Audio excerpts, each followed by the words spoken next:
All right, is this working? I don't know. Um, let's see. This seems to be better. Okay.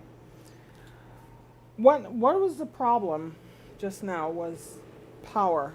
Okay, I lost my power brick for this laptop. So what I did is I plugged it into this. And this is my new sidekick now. So this is gonna stay right here. All right, so I hope all is well. Welcome to Live at Ria. Um, hi to Lon. Hi to Andy Cowley. Andy's first. Evan, Wild Cascadia Radio, 88GI, J Solar. Okay, cool. Yeah, this laptop gets all squirrely when the battery goes thing. It was down to 2%. Yikes. But now it's charging up again. I had a long day with this laptop. Usually on Sundays I do, I do stuff in church and I'm like there, doing stuff and I had a lot of video to edit and such. So a lot of stuff going on. So as I was explaining in the previous messed up stream, I was up at ARL last week, and then it was kind of like where I had to go for my regular ARL duties, where I am a member of the Administration and Finance Committee, and then we went to talk administration and finance, and it was pretty interesting. So actually, my make this light a little brighter. Oop, dim, dim, bright. Okay, yeah.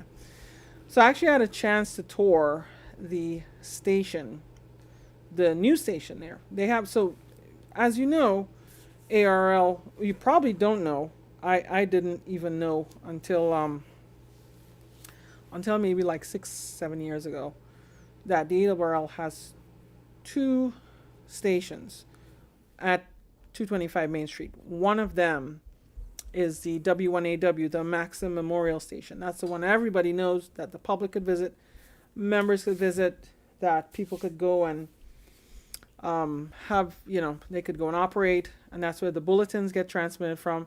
That has all the cool antennas. That's where I did the drone footage. All well and good. That's great. And Joe at ARL is absolutely wonderful. He really takes care of the station. So I always say hi to him when I'm up there. The second station is W1HQ. Now W1HQ used to be an employees only station where they cobble together some old equipment and they have employees, in a little club there at headquarters. They're operating there in their free time, after hours, lunchtime, maybe on a weekend if they come in, right? And that is the Laird Campbell Memorial Headquarters Station. I'm guessing Laird Campbell was probably some sort of historical AWR figure or a past employee or something. So, with that said, there was also a and I know viewer numbers are kind of low tonight because I guess Ham Radio 2.0 is still on with Josh. So the what they did with that employee station was they removed everything. They added some sound paneling and such like that, and they also added some new equipment in a rack. The same antennas, I believe. I believe they're using JK antennas, or maybe a stepper or something. I don't know, but what they're going to do is they're going to do some YouTube videos in there. So they're going to use that to use YouTube, and it's going to be extension of the lab. If you look on my Instagram, and you'll see it. I put pictures on my Instagram. I put it on Facebook. So if you don't follow me on Instagram, maybe that's a hint, right? Instagram, and I can send you my Instagram right now. I am instagram.com/RiaJram, and you can follow me here. So I post. I don't really do a lot of Instagram. I'm not one of those Instagram junkies. I'm not one of the Kardashians who's like lives on Instagram. I might I might just post some here and there. So yeah, so that was last weekend, and I came back really tired. I was driving down from Connecticut. Well, AJK, I use Twitter. I'm almost up to 2,000 followers on Twitter, which is wild. But I guess people like what I have to say. I speak my mind on Twitter, by the way, as you may have realized. So, yeah, I don't hold back. So, if people get offended, too bad. But I try to make it at least understandable for them. All right, so yeah, I drove back from Connecticut. I was really tired, and we was like, I can't fly up there because it's like it's such a short distance, and the drive is like 2 hours. So, okay, so what are we doing today? Before, back in the old days, okay, like the olden days, I was and not so much the olden days, even fairly recently. I spent a lot of time on Facebook and social media, going and helping people out, right? So in this hobby, you have to be helpful. You cannot be somebody who is, just by yourself. Although you can. I mean, they say some hams are antisocial, but you can help people. You can show them the way. Show them the way, master. And you can, earn a lot of respect that way, which is not really my goal. My goal was to help people because I generally believe in helping people. So tonight, what I'm going to do is a little bit of a little kind of a throwback to that. Is I'm going to go online on social media. I'm going to open it up live here. I'm going to discuss some of the questions and answers we see on social media. And I'm going to peruse a few Facebook groups, and I'm going to show you exactly what happens in there. Now, there are a couple that I'm in and that I'm admin of too. There are a lot of groups I'm admin of. There is one called Ham Radio, New to the Hobby. That if you really want no nonsense, amateur radio Q&A, you can go to that group, and that group has a bunch of us who don't tolerate any trolling, right? We're very, very strict on trolling, right? If you go and you just go there to get a rise out of people, expect to be shown the door. We try to be helpful above all to members. We also don't encourage judgment or anything. Like, if people, like, let's say somebody has a bow fang, okay? That's cool. They're a ham too, There's a ham with a bow fang, right? I'm not anti-bow fang by any means at all. So... You have a whooshing and ocean, what is the best way to program it? I believe it might work with chirp. So chirp generally is the best way to do it, right? And this guy, John Micklor, he generally has a lot of stuff about chirp. So yeah. And so if you look at his site, micklor.com, Miklor, I believe that's his site. He has a lot of info about these Chinese radios, and he tells you about Baofeng. I should share my screen, really. He tells you about Baofeng, and he tells you about a lot of different stuff. So let me get the screen sharing going here, because we're going to be using that a lot tonight. And with the web browser, let's see here. Google Chrome. Woohoo, we love Google Chrome. Let me see here. Let me clear up my downloads. Okay, good. Just transition scene here. And 1 second while I get all set up. Okay.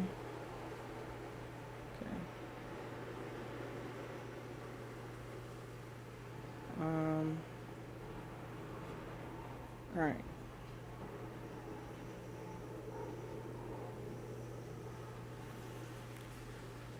My computer. My computers could be a hot mess sometimes. Let me see. Oh, come on. Yeah. Okay.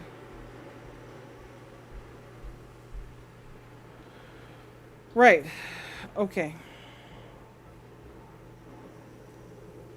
And let me see if I can do this here. Right. Okay. All right. Now you see in my web browser.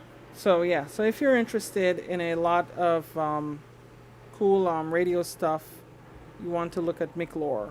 Okay, Miclore.com, and he generally has John's a good guy, so what can I say. Bing, I use Bing because I like the rewards, but let me see here. So let's dive right in here. I'm trying to pop out the chat too, and I'm trying not to. Okay. Right. Okay, live. Okay.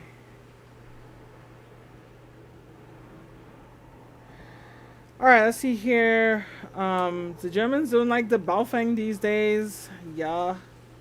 And oh, I've heard some stories about Germany. I've heard that for some amateur radio, you need the approval of the German military. That they like, for example, if you are, for example, if you're putting up an antenna. Okay, so let's see here. Facebook, right? You can do a search for them. Yep, you can. You may. Yep. All right. So my social media is very busy. Let me turn off messaging so somebody send me something here. So let's look in one of my groups. Ham radio. New to the hobby, right? And let's see what people are saying there. You see? And Bert is like he is like the the sheriff, okay? Bert will keep things in line, right? You don't want to mess with Bert. Amy Rasmussen. Let me make this a little bigger. Still struggling to get M1MM running correctly. She can change frequencies via the software, can transmit. Told to need separate COM ports for that to happen. I can't figure that out. So, you know what? That's kind of true. So what happens is with N1MM, if you look into the setup with N1MM, which is what I use to contest, you'll find that there's COM ports to read the radio, right? To read the frequency of the radio. But, you can also, you also have COM ports to do other things like transmit Morse code, and then also to key the radio for the voice commands, because you can use not voice commands, so voice keying, because you can use N1MM for that. So with some radios, you need to have N1MM set up where you have the push to talk. There's a setup for push to talk, right? And that's what she's asking. And I see people here are telling her cat control, but okay. Foreign broadcast radio. Yeah, somebody's amazed that we have foreign broadcast radio in the 40-meter band. My 12-year-old, I saw this one earlier, okay? And said, R.E. Klaus, okay.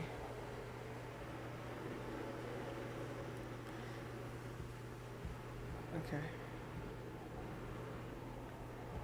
Right. My 12-year-old son is studying for technician license and grandfather would like to buy him his first radio. What is your recommendation for sub $100 HT? And yeah, please hit like. I really appreciate all the likes and subscribe, because we're trying to get this channel up as high as possible so we can share the knowledge. But what's your recommendation for sub 100 HT? So there are many ways to go with this. Okay, I would say that $100 is a nice amount. You can get something for around that. You could probably get like a Yaesu, like one of the Yaesu handhelds for that price. I'm not sure what ICOM has in that price range too. A Linko, okay, and one of my I wouldn't really say he's an Elmer, but one of the longtime hams that I've done Many an Aries activation with was John Kiernan, KE2UN, you know? And then, so John was telling me that how, yeah, Alinco is good radio because basically they're cheap, they're no nonsense, and they're rugged, right? I have a few of these small, the very small credit card size Alincos. And then, I have a couple other like the mobile units, but before Baofeng and everybody came along, Alinco was the king of cheap radio, and they kind of still are. You know, there's nothing wrong with a Baofeng, although I do think that Baofengs are not that easy to program. And of course, I always make a point of the spurious emissions are really important because, let's face it, if you're not transmitting with proper spurious emissions, you're transmitting illegally, and some people might think it's not a big deal, but I always believe that radio amateurs should always hold themselves to a high standard, right? Don't look at it as a race to the bottom, So yeah, the Alinco DJ 580, that was a good one, yeah. Excuse me. I had the DJ C1T. I still have it actually, and that one I actually use it with my car radio for crossband repeater. So am I single? Okay. Onlyhams.com, right? Okay. My thoughts for your consideration. Since he is 12 and getting technician license, I would recommend. So he's 12. So Bouge Prepper is saying, I'm trying to learn ham. For some reason, you're not getting it. What aren't you getting? What I want to know is what aren't you getting? So let me back up a bit because I have to bring up some of these comments here. Let's see here. Comments. Yes, just me. Do these comments work? And do I get the comments module? This comment module is cool, but you need to set it up, Let me see here. YouTube.com, live chat. Let's see if that works. Oof. Okay, that showed the whole chat. Womp womp. Didn't want that. Okay. Invisible. Alright. Okay, so, yeah, anime, I'll tell you, it's, it's funny, but Bouge Prepper, okay, is saying, I'm trying to learn ham for some reason you're not getting it, okay, there are a few ways to go with this, right, and one of them, so I'm not sponsored by any of these people, okay, some of them tried to sponsor me, and I told them, I have to decline, because that definitely will conflict with my duties at ARL. I could tell you that the ARL, first of all, because I have to plug the ARRL, right? I want to plug the ARRL because they do a lot of good for ham radio. The ARRL is going to have its technician licensing course by Dave Kassler, right? Who is another YouTuber, and he has 100,000 subscribers. I hope to get there someday. And he has his technician licensing course on the ARRL YouTube channel, and it's also going to be in the ARRL Learning Center for free for everyone, for life, okay? So you can get the technician licensing course from ARRL. There are a number of free options as well, right? There is hamstudy.org, which is another free option. There is also the Ham Radio Prep. Even though they have a paid course, their apps, their smartphone apps are 100% free, okay? And they did not pay me to say that, okay? Ham Radio Prep, they have, they have a lot of things structured. I know they've gotten some criticism from, I think Ham Radio Dude wrote put a video up against them and he took it down. But they have a value, right? They're definitely, some people will appreciate their method of learning. So that is definitely one thing to go with. The ARRL licensing book, but I'll tell you something. Gordon West, okay? Gordon West Some people swear by Gordon West. A lot of people, you'll find a lot of people, and Gordon West has been a fixture in the amateur community for a long time. And I know a lot of clubs who have licensing courses by Gordon West, WB6NOA. So Bouge Prepper, okay? Don't give up, okay? Don't give up, because you will get it someday. When I learned ham radio, when I first became ham radio, I was a teenager. And what happened was I studied for 5 years in between my academic studies. I just didn't have the time to take the amateur radio license, but I had to learn the things. And I passed. It took me a while, right? But I passed. I know other people who it took them a while too. Maybe they're not, they don't have the scientific engineering mind. Maybe. So anyway, FT60 is a good radio. He's a 12. But he has a house, So Ria's the radio professor. Okay. Yeah. Well, I try to be helpful. What do I think about the Baofeng UV R5? I think it doesn't exist, Silver Stacks Prepper. I do think that the UV5R is, I would skip the regular UV5R, and I would go with the the GT5R, sold by Radioddity. And for this reason, the GT5R is specifically geared towards being compliant with FCC specs. So what it does is they pass all the spurious submissions. And what shocked me about Radioddity is that they're actually donating money to ARRL Lab right now, with their raffle and such like that. So okay, come on. Wow, this thing is really low latency. So that's cool. I wanted to pop out this chat so I could get yeah. Okay. Right. Yeah, Jason has some good stuff on. I watch Jason's stuff. He has a tech class too. So, there's a lot of stuff. I think that okay. I definitely think that joining the Ham Radio Club is as important as joining the ARRL. And this is a reason why you should join the ARRL, even if you're joining a Ham Radio Club, because a lot of clubs get support and resources from the ARRL through the affiliation, right? And because they're affiliated with the ARRL, they will get this support. But the only reason they could stay affiliated with the ARRL is if they have more than 50% of the membership being ARRL members. So if they fall below that threshold, they will lose the affiliation and lose all the benefits. What are some of the benefits? They get free door prizes at Hamfest. They get support for promoting events and such like that. They get headquarters, a lot of resources to help them out. So it's definitely important to join both. I would say, if you go to a club, they might actually give you a discount on the membership. So that's my soapbox. Let's see here.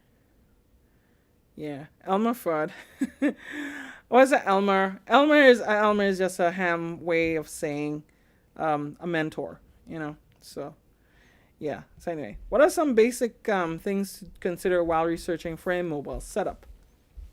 Right. So Andy has kind of an interesting thing here. Main consideration is what infrastructure around you, repeaters.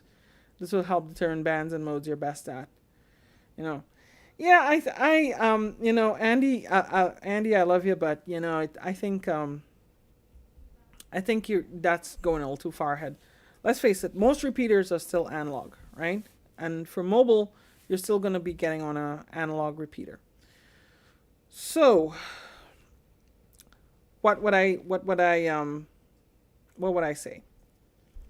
For the mobile setup, I think the first thing you have to consider is, yes, you do have to consider infrastructure, what is in your area, right? And that would be the, let me bring this up here. Okay. So, what would you have in your area? what repeaters you have in the area. Check out your local clubs because usually they run the repeaters. If you want to do simplex, I did a whole video on VHF versus UHF, which is better, VHF or UHF. Check that out, right? I have it on the channel. VHF is good if you're out in a more spread out open area. UHF is good as if you're in an urban environment, especially one with buildings. UHF is better for small handheld radios, right? UHF and VHF is better for mobile radios, the ones that in a car, because you're out in the open. So that's some things you can consider. Consider getting at least for VHF, not bare minimum, but consider getting a 50 watt radio for VHF, probably 35 on UHF if you're looking for that. I think generally, not so much the type of radio is important, but how are you going to set this up in the car? Setting this up in the car, you could do it the right way, you could do it the wrong way. The wrong way is you hook it up to the cigarette lighter circuit and you blow the fuse when you key the mic. Okay? The right way, so that was the wrong way. The right way is to run a wire directly to the battery, right? And then run the ground with a fuse, by the way, with a properly rated fuse. And that should be like 10 amps. Probably 8 to 10 amps. What you do is then you take the ground wire and connect it inside the engine compartment, but to the chassis near to the battery, right? I see some people saying that you should run direct to the battery. I think that advice is wrong for several reasons, because if ever there is a fault where the battery cable comes loose between the battery and the car, what's going to happen is if your radio is now going to become, that wire is going to become the chassis, the chassis ground. And if you have a fuse on it, that's great. Your fuse will blow. But if you don't have a fuse, you could have a fire, especially if you try to start your car and maybe the starter draws so much current, the starter might not even turn over. Now, so that, that's what to consider. In my case, I have an electric vehicle, and I did start a video series on getting a radio into that. I'm going to finish that up soon.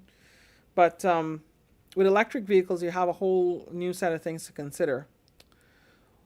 One of them is that the electrical system is, you have the high voltage, 400 volts for the motors, and then you usually have a 12 volt subsystem. And the 12 volt subsystem runs things like power windows, the car stereo, the airbags. Believe it or not, the airbags run on 12 volts, and other electronics. Why do they do it that way? Because a lot of these vehicle manufacturers, they don't design every little thing that's in their car, right? Tesla, for example, takes a lot of parts out of the Mercedes parts bin, right? So they basically use standard off-the-shelf, relatively off-the-shelf parts for a lot of their vehicles. They have been innovating in some ways, but things like power windows and airbags and stuff like that, they used Takata airbags at one time, I believe, and they had to recall those. They might have used the Takata ones. But what you can do is, with an electric vehicle, instead of tapping into the electric vehicle system, which is not a bad idea, you could probably put a separate auxiliary battery and then have that charge from the car. I actually did that in one of my previous gasoline-powered cars, a Honda Accord, where I had a battery in the trunk, I had a charge controller, a battery booster, and what would happen is while I'm driving above a certain voltage, the battery would be charging, right? So it's charged only from the alternator. Well, it's charged from the electrical system, primarily the alternator driving that voltage to the battery, and it charges up my battery, which I refer to as the house battery. And that would power my radios. Now, I had a 100 watt HF radio in that car, and I used to spend a lot of time operating from the car while the engine was off, so I didn't want something that would drain my battery completely down, my starting battery. So that's why I went for the house battery. Okay, so those are some considerations. Let's see here. What else is in the chat? Okay. With a quarter wave dipole, is there a recommended height or formula for NVIS? I think NVIS generally, I don't. I have to actually look up that one, but I don't think NVIS is anything like. Basically, they said 6 to 24 feet, right? But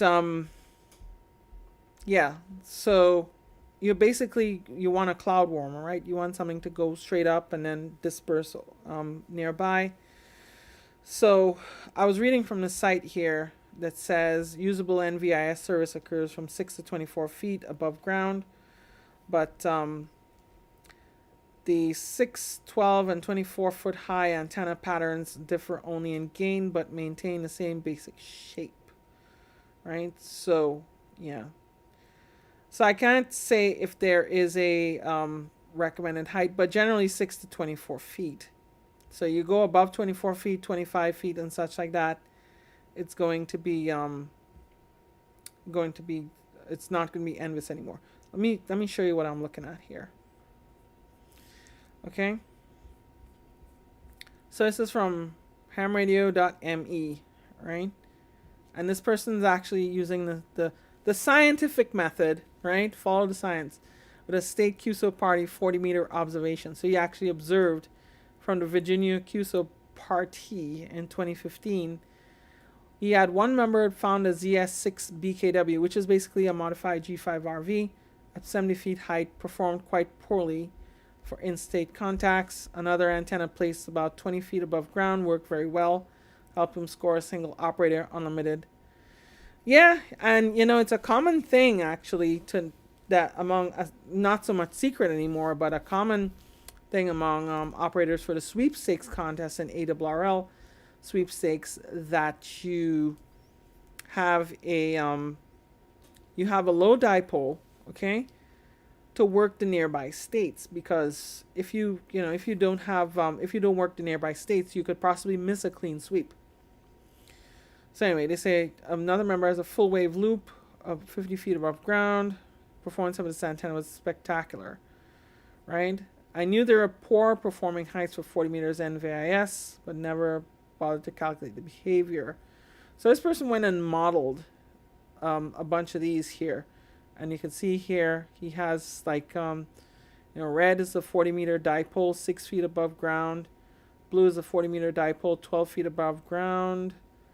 Green, and then gray 40-meter dipole, 65 feet. So clearly 65 feet is a DX antenna. It's not a NVIS. And then you found that usable NVIS service occurs from 6 to 24 feet with energy directed upward. The shapes of the 6, 12, and 24-foot high antennas differ only in gain but maintain the same basic shape, right? So they're basically round and they go up. So the best gain heights occurs at the 65-foot level, but optimal NVIS gain is much lower. And then he has here red 40-meter dipole, 6 feet, 12 feet, 24, 48, and 65 feet. Right? Change the antenna for 6 feet. Okay. So probably for NVIS, you want to go low, but you don't want to go too low. You probably want to go closer to 24 feet. And gains at zenith height versus... Okay. Well, this is actually quite a comprehensive discussion. If you want to chew into this further, I'll drop this in here. Okay. But yeah. So this is good stuff. Let me see here. Okay. Hi T-Ray. Hey, hi K5YVY. How's it going? With SDR being a thing these days, someone needs to develop a radio can.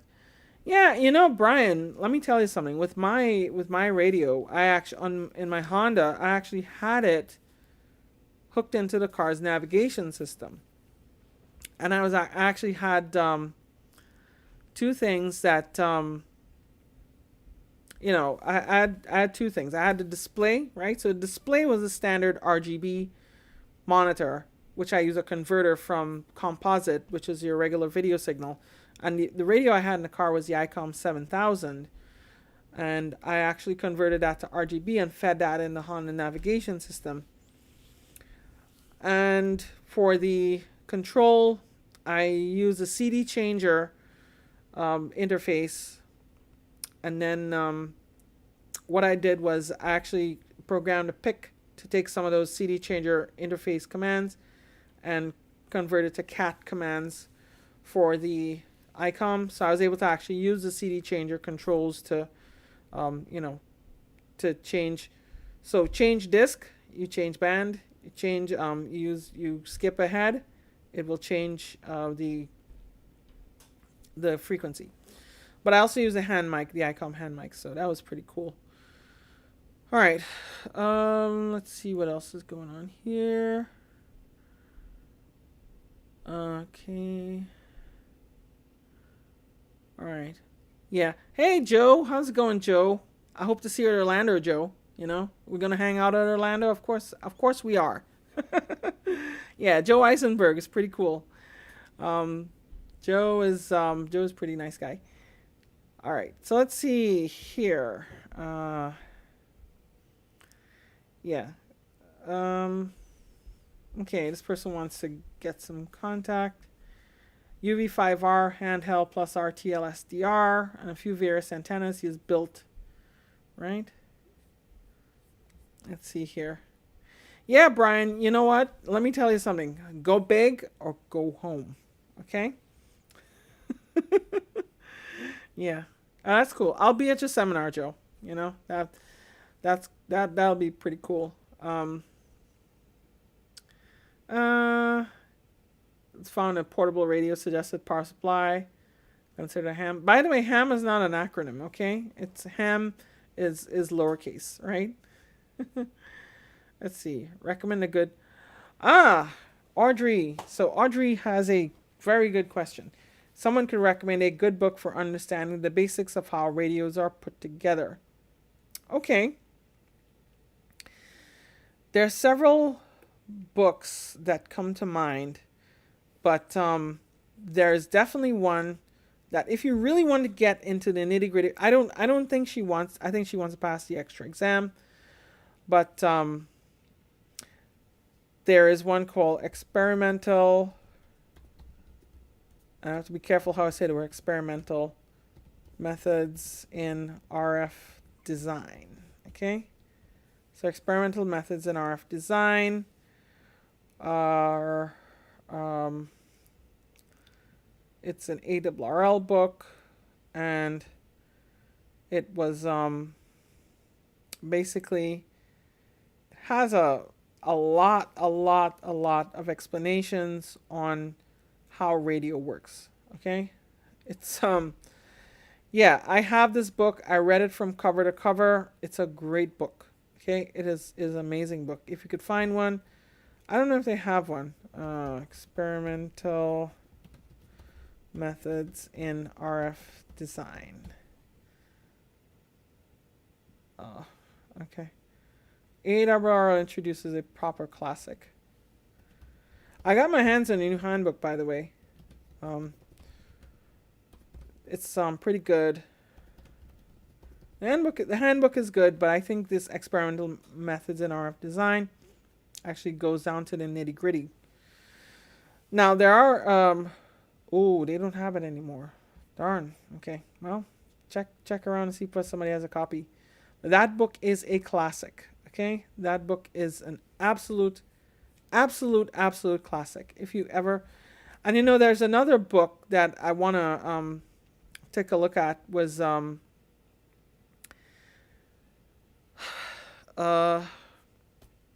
what is that one? Escapes me. So anyway, a book I used to read as a kid was a project book called Adventures with Electronics. It's from the UK, right? And yeah. The book's pretty good. The handbook is pretty good.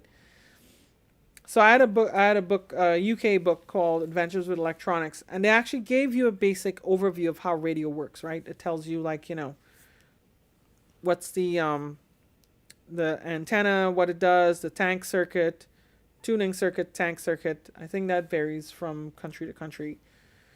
The detector, right? And it's a really simple description of what it is, how radio works. Of course, that's AM radio.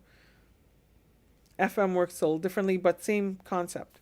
You know, it doesn't go into super heterodyne, and I think, oh no, actually, I think it does explain super heterodyne, which is kind of like old technology now anyway. You know, of course, it didn't go into SDR and such, but it's pretty good stuff. So anyway, let's see what else is going on. Pro tip. Let's see here. All right. So let's see what else people are asking. And see if we could, right? Yeah. Yeah, you know, some people are trying to discourage you about learning about radios. Look, don't listen to them, okay? You can learn stuff. And you know, people are saying that how radios are too complex to build and design. Really don't know what they're talking about. There's actually a lot of people who are now building things using surface mount components, right? So, oh, man, okay, I got transported to Amazon. This person said, will this 400 watt 30 amp power supply work with my 50 watt mobile Rexton DC 12 volt 400 watt 33 amps regulated power supply? Yikes. No. It will work probably, but this thing would probably be a prolific radio frequency interference generator, okay? There are a few power supplies I trust, right? Meanwell is a power supply brand that I can trust because they are used in amateur equipment, right? Stuff that's sold by amateur dealers, probably trustworthy too. Random power supplies you get from Amazon, no, you know. Yeah, so you know, yeah. So Joe was saying, yeah, there are a lot of kits that have surface mount components already mounted, and the builder just, yeah. Yeah, these, you know, but I mean, some of these are beyond hope. I mean, you open some of these and you see like the filter components are basically bridged with wire. So how some of these work is that what they would do is they would design everything, engineering, R&D, designs everything nice with filtering and proper stuff. And then, you know, even American manufacturing used to work like this too, by the way. They take out things and says, well, let's still work with this. And then they reach a point where it says, okay, good, we're within budget. Send to manufacturing. Okay? And often the first things to go are these RFI filters. I had one substitute Dell power supply, okay, for a Dell PC that was in my house. Yeah, Ron was saying that how this power supply is for LED strip lights, so it's not very regulated and filtered. I actually had somebody talk to me and asking what to do with their neighbor's strip lights because apparently they installed some strip lights and then this thing just wiped out all of HF for them. So yeah, so I really wouldn't tempt fate. I had a power supply for a Dell, okay? Replacement power supply, not the OEM Dell power supply. This thing, you turn it on, it would buzz across HF, across especially 80 meters. It wiped out 80 meters for me, okay? And, you know, I was trying to get my DXCC on 80 meters, and I couldn't because of all this line noise. So we eventually replaced it with something else, and it worked well. Yeah. After you pass your tech exam, do they mail you your call letters? You mean like big letters that you see, you know, the ones that say Merry Christmas or Happy Holidays? By the way, speaking of Happy Holidays, Happy Hanukkah. Hanukkah is starting, I believe, tonight or tomorrow. And, you know, have a good festival of lights. We always like festivals with lights because we like the place to be bright, okay? Because winter is depressing, by the way. But, yeah, after you pass exam, do they mail you call letters? They're supposed to email you. But, you know, if you sign up through, like, Exam Tools will also email you. But, you know, the FCC actually requires email addresses now. I think if you're as a backup, just keep checking. I believe QRZ has the listing of new hams daily, and ARRL might have a page on it too. So, thanks, Joe. Yeah, well, Joe, happy Hanukkah to you. by the way. They mail you your call letters one at a time. They mailed me the N, they mailed me the 2, the R, and the J. I couldn't operate before I got those, okay? I had to wait for all of them so I could hang them up in the shack, right? Okay. All right, let's see what else is going on here. Um, that's really good. Yeah. Uh, Antenna tune issues. I have an upcoming video, by the way, about an antenna tuner. I have the Tuner Genius XL. That's a nice antenna tuner. You know, there is no shame in using an antenna tuner, because what the antenna tuner does for you is that sometimes, and this is a very real story. You could use it to tune every piece of antenna. Okay, somebody chastised me for using that language on social media. Every piece of junk, I think that works. Yeah, every piece of junk antenna you find. You load up bed springs, you load up gutters or whatever. Okay. Yeah, they do mail them in order, but USPS is aware of this and they piece them together, right? So, yeah, you could use it to tune every little piece of junk, but I think the best application of a tuner is an antenna that's just outside it's resonant just outside where you want it, and you kind of want to use it to just trim it down. There are 2 good examples of this. One of them is on 40 meters, right? So the typical bandwidth of a 40-meter antenna is really not all that wide. It's not going to cover the whole band. So you might find that you might see an SWR curve, and let me see if I could find it here. SWR curve 40-meter antenna, right?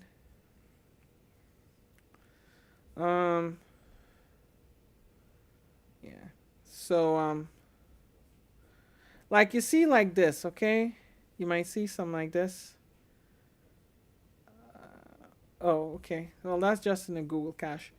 You might see something like this where the antenna is, you see at 7.0 it's 2 to 1 SWR, and it kind of dips down to around 7.2 where it's minimum SWR, and it starts to go back up. So what you could do the tuner is you could trim, you could kind of make the radio a little more comfortable at this lower end, 7.0, where it's 2 to 1 SWR. Because a lot of solid state radios will fold straight back and they might just refuse to transmit entirely when faced with such a high SWR. Not to mention if you're running a power amplifier, a solid state power amplifier, those things have protection that'll shut it straight down. So what the tuner will do, it'll basically match. It's not fooling the radio, okay? A lot of people with this misconception that it's fooling the radio. No. What it's doing is it is matching the radio to the antenna. And it will bring this down sufficiently enough so that the radio could transfer full power. 80 meters is even more dramatic, okay? Because you have 500 kilohertz of bandwidth, right?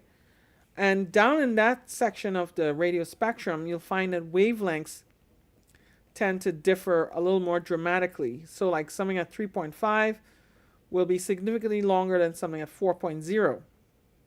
With that, you kind of need an antenna tuner if you're using the same one.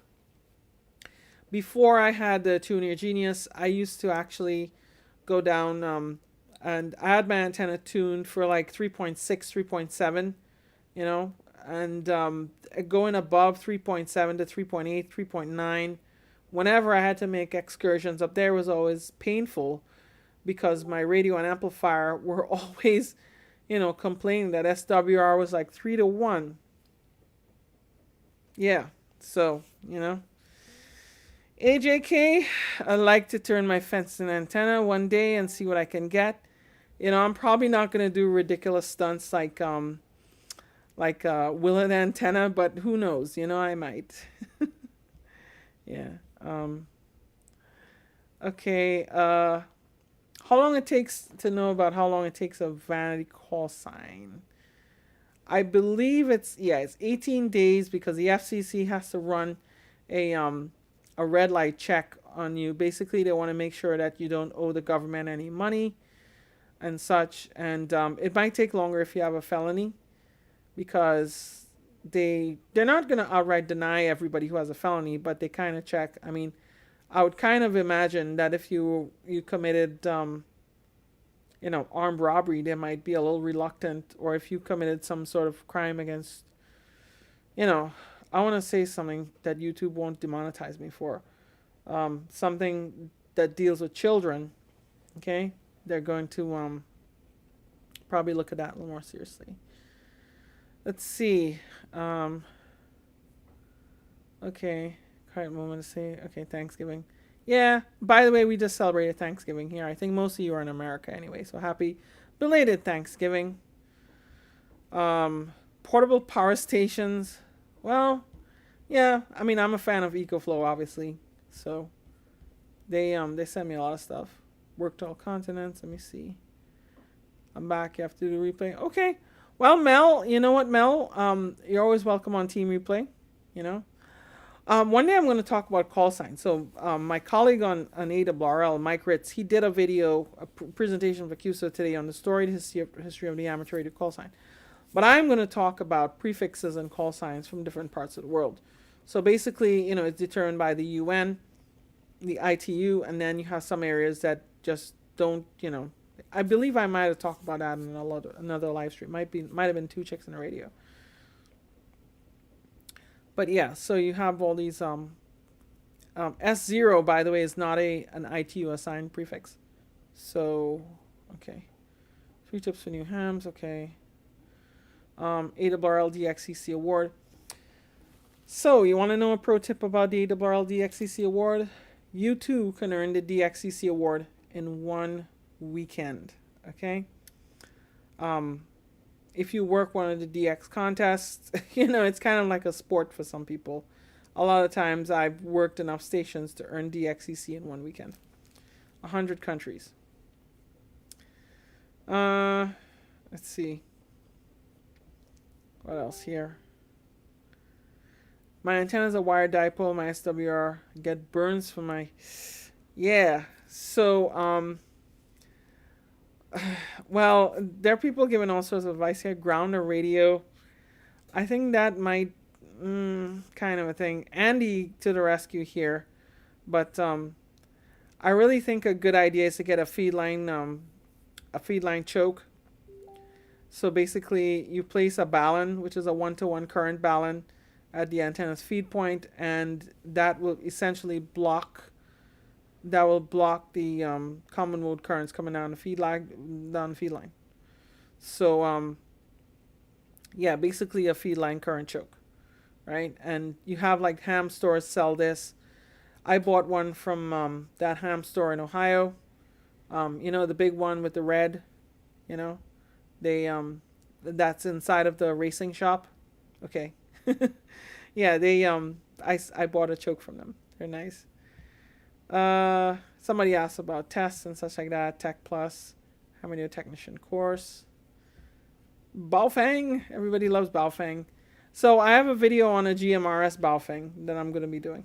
Okay, that's going to be interesting. Let's see here. It's getting happy Thanksgiving. Okay, when mating a vertical antenna, can you use aluminum rod instead of stainless steel or copper?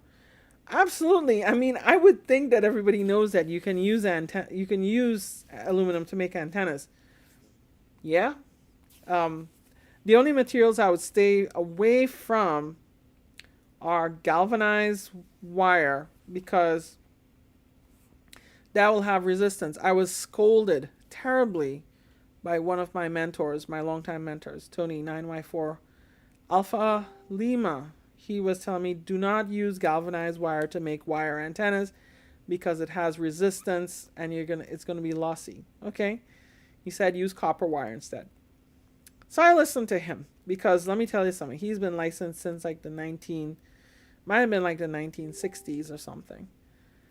So And he's very, and it's not just because he was, in the hobby a long time, but it's just that he basically had a good answers. And I'm kind of, as I grow in the hobby to the point where, I've been around the block many times and I've learned a lot by trial and error and study and careful and being scolded by a lot of people.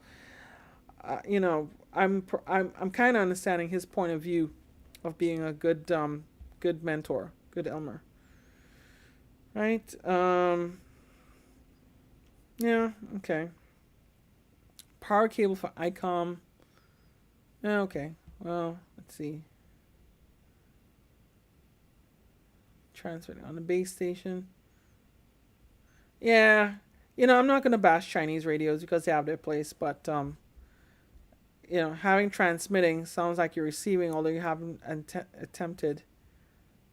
It's plugged into extension cord. This sounds like the radio is yeah, use it without the amplifier, right? So I tapped that Samuel F.B. Morse. Samuel Morse was buried in Brooklyn. Would you believe that? Oh man, he's buried in Brooklyn. And the local radio club down there actually has they have an event every so often. So anyway, all right, I think I'm gonna tie the ribbons on it here, and it's been nice tonight. I think I'll do this a little more often. In December, I'm gonna be doing some. I'm gonna attempt to kind of do Vlogmas. I want to produce like a video almost every day. We'll see, because I'm gonna have a good block of time off in December, so I want to see what I could do.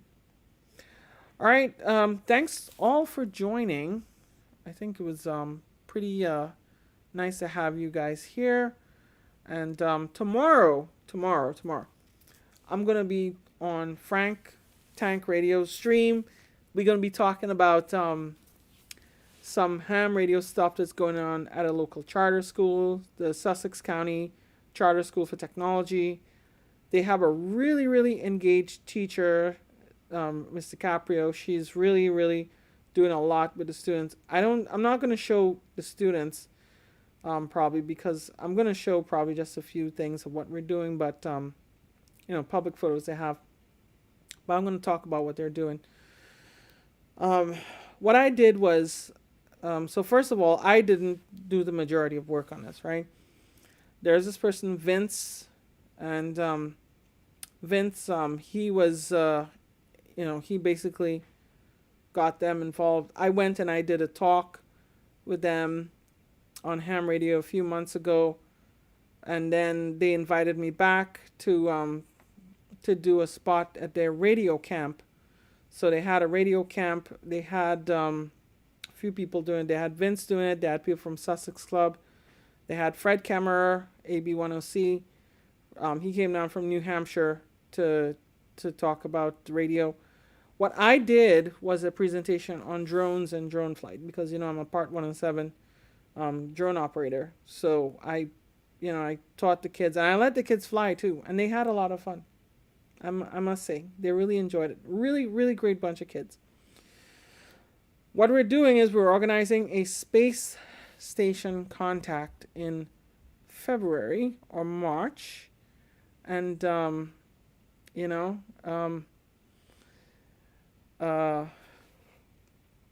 gonna be down there helping them, and I'm gonna be helping them, or and quite frankly, a lot of reason I show up, is because to basically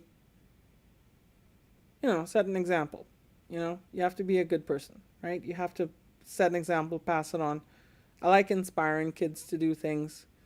And some people will say, and I get very upset when people say that how we don't need kids in amateur radio, and we only need to have people over 50 and over 60 in amateur radio. I can't agree. I just can't agree. I think that we can have everybody in amateur radio.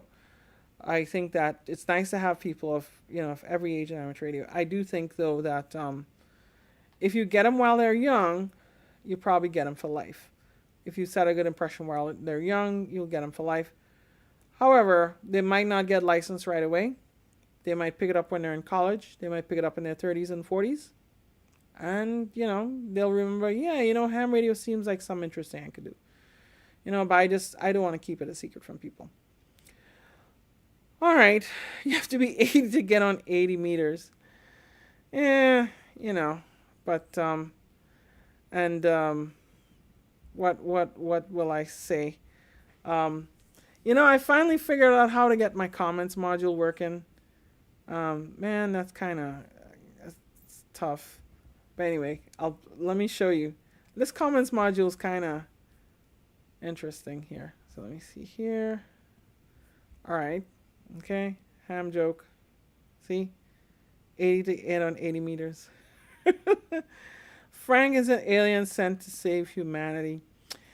Frank wants to come visit us up here, and one of my neighbors has military vehicles in his yard. I used to jokingly call it Fort Wantage because the name of my town is Wantage. We call it Fort Wantage. We used to originally call it the base, okay? Then I just decided to call it Fort Wantage. Yeah. There is no better time to get into radio. There is no better time to do anything than the present, my friend. Because if you wait to the future, then, it probably will never happen. An English teacher of mine used to say, procrastination is the thief of time. Okay? And of course you can't do like McFly and go back, because here in New Jersey, 88 miles an hour is a ticket that's almost $1,000. And on that bombshell, we must end. Good night, everybody from New Jersey. See you around. Happy holidays.